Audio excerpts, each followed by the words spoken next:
Imagine a single city rising from myth, toppling kings, mastering continents, and then collapsing under the weight of its own ambition. This isn't just a history lesson, it's the greatest story ever told. From Romulus and Remus to Julius Caesar, from glorious conquest to civil war, we'll uncover how Rome built the world's most powerful empire and how it all came crashing down. Power, betrayal, revolution, this is the rise and fall of Rome.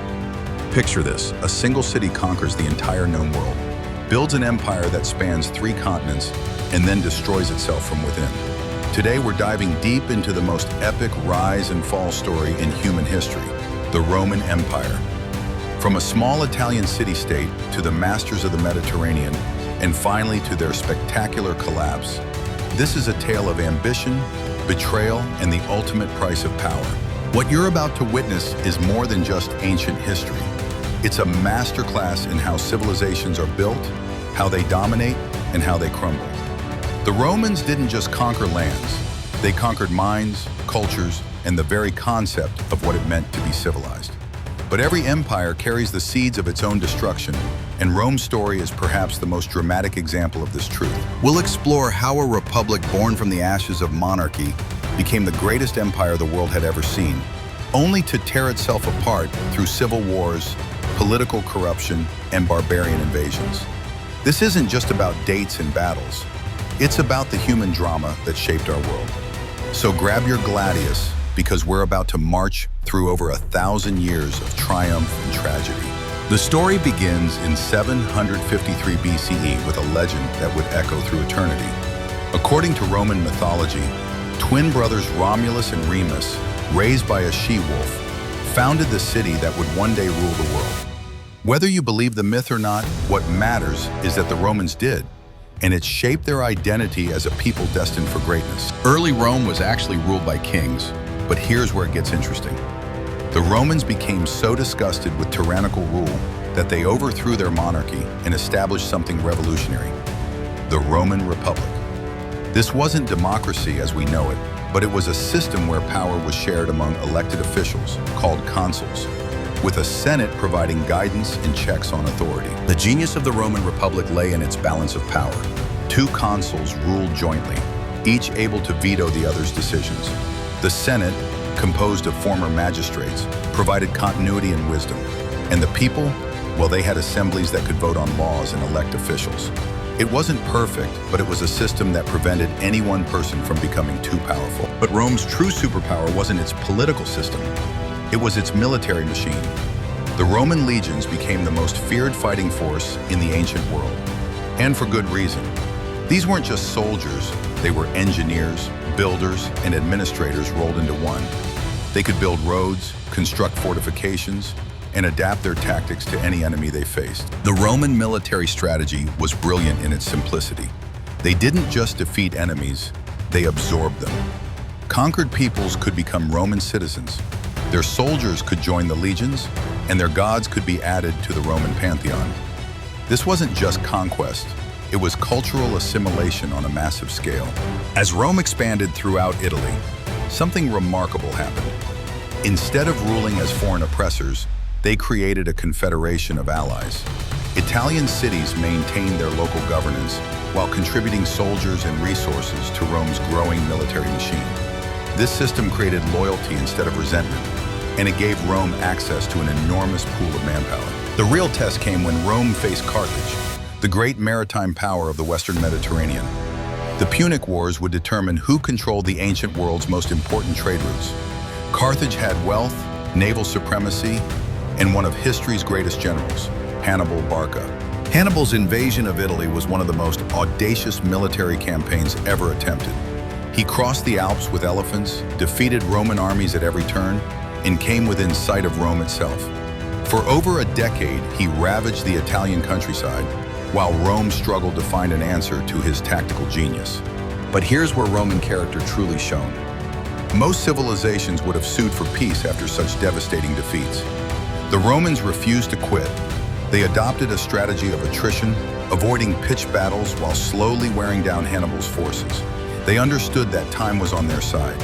Hannibal was isolated, far from home, and his supplies were running low. The turning point came when Rome took the war to Carthage itself.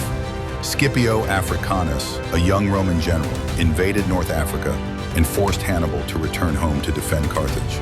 At the Battle of Zama, Roman cavalry and superior tactics finally defeated the great Carthaginian general. Rome had won its First World War. Victory over Carthage opened the floodgates of Roman expansion. Within a century, Roman legions marched from Spain to Greece, from Gaul to Asia Minor. Each conquest brought new wealth, new captives, and new challenges. The Roman Republic was becoming a victim of its own success. Here's where the story takes a dark turn. The massive influx of wealth from conquests began corrupting Roman society. The gap between rich and poor widened dramatically. Small farmers, who formed the backbone of Roman society, found themselves displaced by massive captive-worked estates. Political offices became stepping stones to personal enrichment rather than public service. The Roman Constitution, designed for governing a city-state, struggled to manage a Mediterranean empire. Provincial governors wielded enormous power with little oversight. Ambitious generals built personal armies loyal to them rather than to Rome. The system that had created the empire was beginning to crumble under the weight of its own success. The crisis came to a head with the rise of extraordinary individuals who transcended traditional Roman institutions. Marius revolutionized the military by recruiting volunteers from the landless poor, creating professional armies loyal to their commanders rather than the state. Sulla marched on Rome itself, proving that political disputes could be settled by military force. Then came the First Triumvirate, an informal alliance between three of Rome's most powerful men: Pompey the Great, Marcus Crassus, and a young, ambitious politician named Julius Caesar. This secret pact divided the Roman world among them, effectively ending the Republic in all but name. Caesar's conquest of Gaul made him fabulously wealthy and gave him a veteran army fanatically loyal to him personally. His commentaries on the Gallic Wars, written in third person, were masterpieces of political propaganda that enhanced his reputation back in Rome. But his success made him too powerful for the comfort of his rivals. The showdown was inevitable. When the Senate ordered Caesar to disband his armies and return to Rome as a private citizen, he faced a choice: obey and risk prosecution by his enemies, or march on Rome with his legions. On January 10, 49 BCE, Caesar crossed the Rubicon River with his army, uttering the famous words, "The die is cast." Civil war erupted across the Roman world. Caesar's veterans faced off against the armies of Pompey and the Senate. The conflict raged from Gaul to Egypt, where Caesar famously had his affair with Cleopatra. In the end, Caesar's military genius and the loyalty of his soldiers proved decisive. Pompey was murdered in Egypt, and Caesar became the undisputed master of Rome. But Caesar's triumph contained the seeds of his own destruction. His reforms were sweeping and necessary. He reorganized the calendar, extended citizenship, and initiated massive public works projects. However, his accumulation of power frightened the traditional Roman elite. On the Ides of March 44 BCE, a group of senators led by Brutus and Cassius assassinated Caesar in the Senate House. By now, we've seen Rome rise from myth and monarchy to a powerful republic fueled by military genius and political innovation. They crushed Carthage, absorbed entire cultures, and created a superstate unlike anything the world has ever seen. But victory came at a cost. Wealth flooded in, corruption spread, and loyalty shifted from the republic to the ambitious generals. As Rome expanded, its foundations began to crack, setting the stage for civil war, Caesar's rise, and the death of the republic itself. The conspirators thought they were saving the Republic, but they had merely triggered its final collapse. Caesar's assassination sparked another round of civil wars that would rage for over a decade. Mark Antony, Caesar's lieutenant, formed an alliance with Caesar's heir, his grandnephew Octavian, and the wealthy Lepidus.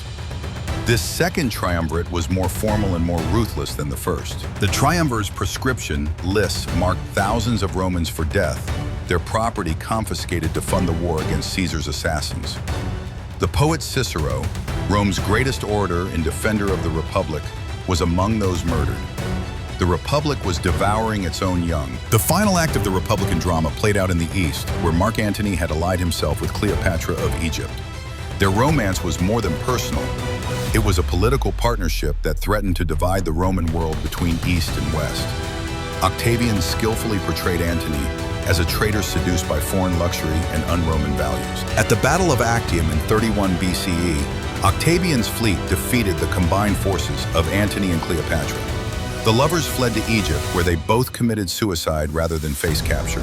Octavian stood alone as master of the Roman world, but the question remained, what would he do with his power? The answer transformed world history. Instead of ruling as a dictator like Caesar, Octavian was more subtle.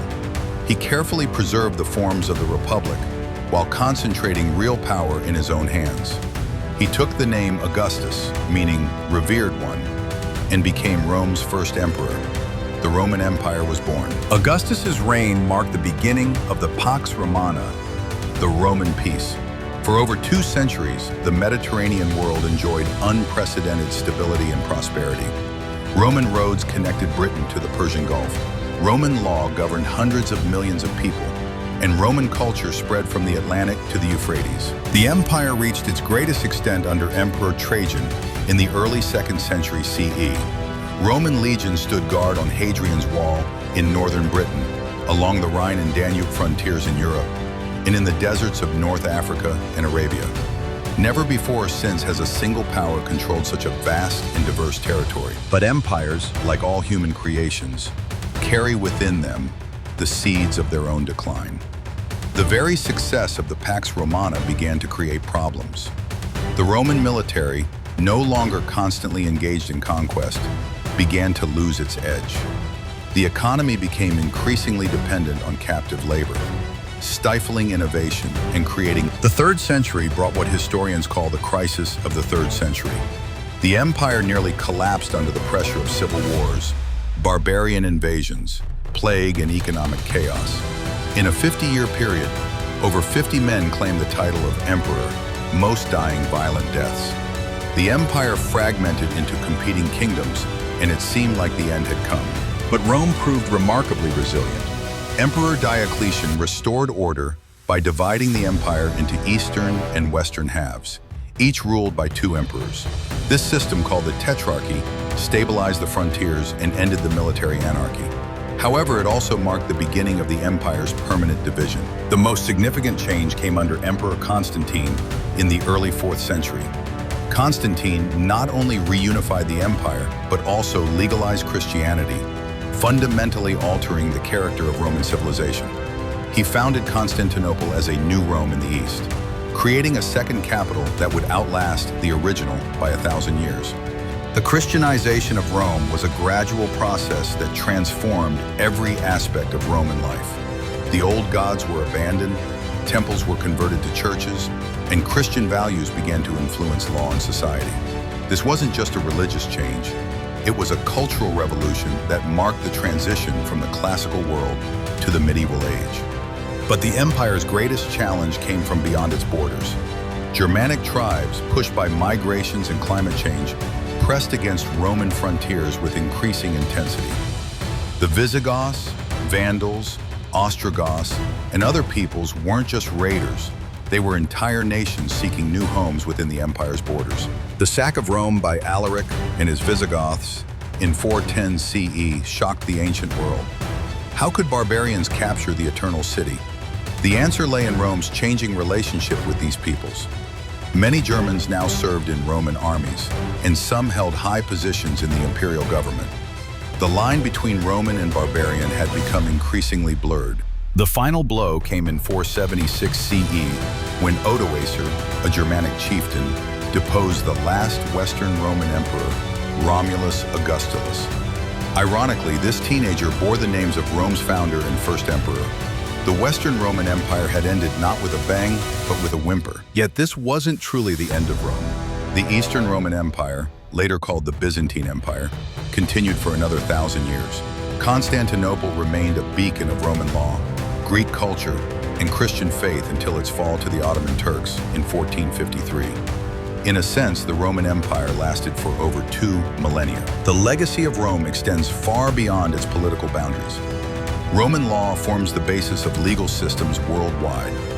Latin evolved into the Romance languages spoken by hundreds of millions. Roman architectural principles still influence how we build our cities.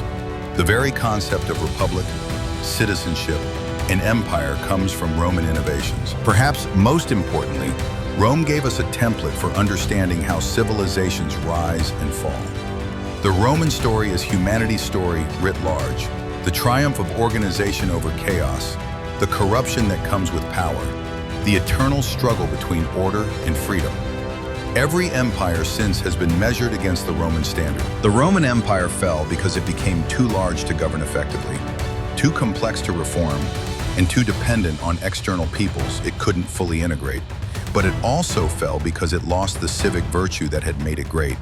When personal ambition replaced public service, when citizens became subjects, when the army served generals instead of the state, the empire's decline became inevitable. Today, as we face our own challenges of governance, inequality, and cultural change, the Roman example offers both inspiration and warning.